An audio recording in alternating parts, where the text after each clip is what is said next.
bikes. This is a buyer's guide, and we will be looking at the Merida bikes. Since there is so much to talk about, different models, different ranges of the bikes, we'll focus on the road bikes today. So let's just go to this website meridabikes.com.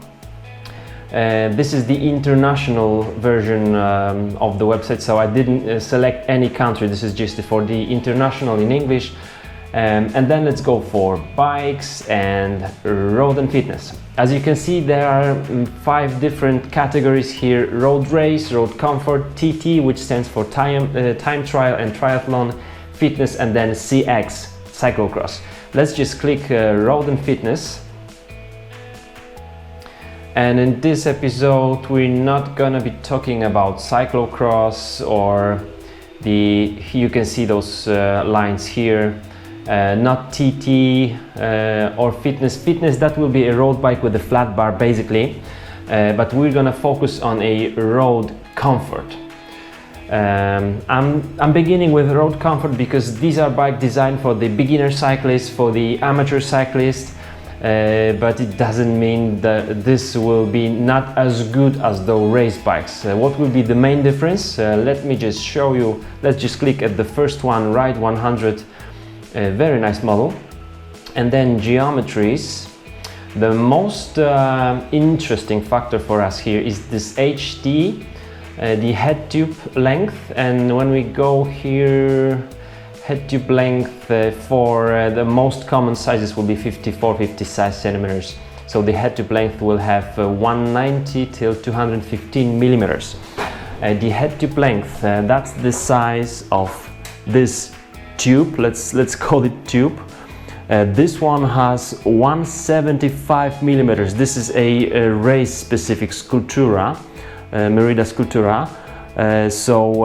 The comfort bikes will have like 2 or 3 centimeters more, and that means that the position on the bike will be more upright, so it will be more relaxed and less aerodynamic. But still, these bikes are aerodynamic. These bikes can be super fast, and these bikes can be very light. So let's just go back to a full range of these bicycles. Basically, we have 4 different options. We have the Ride 100, 200, 300, and so on line, which stands for the aluminum bikes with the traditional brakes. Then we have the 3000, 4000, 5000 range, and that stands for the carbon bikes. So this will have the carbon frame. So these were 2 options, and then we have the third option, which is the aluminum bike with the disc brakes, and that will be just here again, Ride 300 disc specific. There are of course the women specific bikes as well, and these are called Juliet. So sweet. What can we say about these bikes here? First, you're gonna choose between the aluminum and carbon. So which one should you choose? Should you choose one of these 100, 200, 300 and so on aluminum bikes, or these 3000, 4000, 5000 carbon bikes? Well, it depends. If you've got money and you don't care, maybe if you break the frame or something, you will just buy a new bike. It's okay to have a carbon bike, but the aluminum bike will be still quite light. It will be strong, and it will just do the job. So I am a great fan of the aluminum bike. So especially when you're just beginning your journey with the road cycling, just start with the aluminum bike, and maybe you will just stick to it. But then if you look at the range of Ride 100, 200, 300, what will be the difference? That will be of course the components. The cheapest one, 100 bike, will have some Shimano Claris and Sora components, and these will be okay.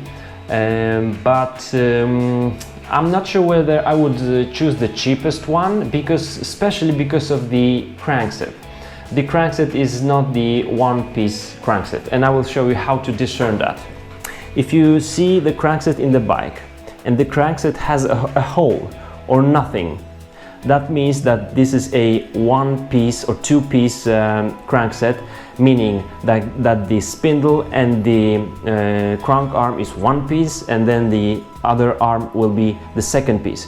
But if you see a crank bolt here, that means that this is the older type. It's not two-piece crankset, and that crankset will be cheaper, but it will be heavier and it won't be that stiff as the two-piece crankset. So this one can be also quite noisy after a time. If you're not going to use the bike a lot, then it's okay. But I think that the very good choice would be this Ride 300 bike with Shimano Tiagra two-piece crankset, very good. You will get the 2x10 drivetrain here, and 2x10 is just enough. I would even say that it's easier to maintain, so this Ride 300 would be something I would really like to consider. And would I rather like to have the carbon bike on the lower components level or the aluminum bike with the higher components level? It doesn't matter for me. If I have the aluminum bike with Shimano Tiagra, which is awesome in my opinion, and it's not expensive, I would just go for Shimano Tiagra, for example, or just Sora. It's just okay. Sora will be 2x9, Tiagra is 2x10, just great. Believe me that on the Ultegra or Dura Ace you won't be a better cyclist than on Shimano Tiagra. If you've got the power in your legs, you'll be very good. If you're shooting for Tour de France, then I'll be thinking about each gram and better carbon components, titanium components. Even if you are shooting for some national championship in the future, I think that the bike on Tiagra will just let you do that if you're good enough. One more thing I wanted to tell you is the fork. We've got here these aluminum bikes with carbon fork. The fork has carbon blades, and if we click at the bike and then we click the features, Merida doesn't say, they just say that these have carbon forks, and some models may be 100% carbon, and that means that the steering tube that is inside the frame is also made of carbon. But if you are a heavy rider, I would suggest to have the aluminum steering tube. And I think that when you read here fork road carbon comp, that means carbon blades, aluminum steering tube. If we see some road carbon race fork, then I think it means, like in this one 3000 carbon bike, that means a full carbon fork, and this one will be not as strong. And remember about one thing, when the manufacturers those say our fork is stiffer, stiffer doesn't mean stronger, it just means stiffer. But then when it breaks, and you can have not as stiff fork but very strong fork. So stiff doesn't necessarily mean strong. So carbon fork with the aluminum steering tube will be very durable. I'm not saying that the full carbon is bad. I've got a full carbon in my Cannondany Cat 10. It's just super awesome.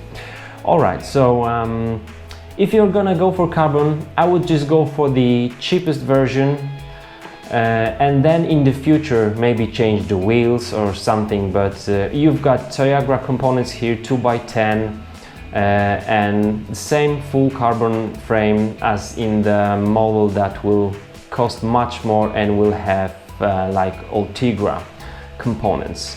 Now let's just look at the disc brakes versions. We've got here a Ride disc 200. Yeah, there is no 100 on disc. We've got 200, and then the cheapest carbon bike with disc brakes will be Ride disc 3000. Of course the brakes will be stronger, the disc brakes will be stronger, they will be better in rain. So if you are riding a lot, like in UK or some place where there's a lot of rain or wet conditions, then disc brakes is good option. But another thing that comes with the disc brakes here, let's just look at this cheapest disc brake alloy version with this three-piece crankset, which I don't like. Let's go for features, and we see that we've got here a through axle. a much stronger through axle. It's not just a simple quick release as in this bike, but a through axle that I'm showing you in another video.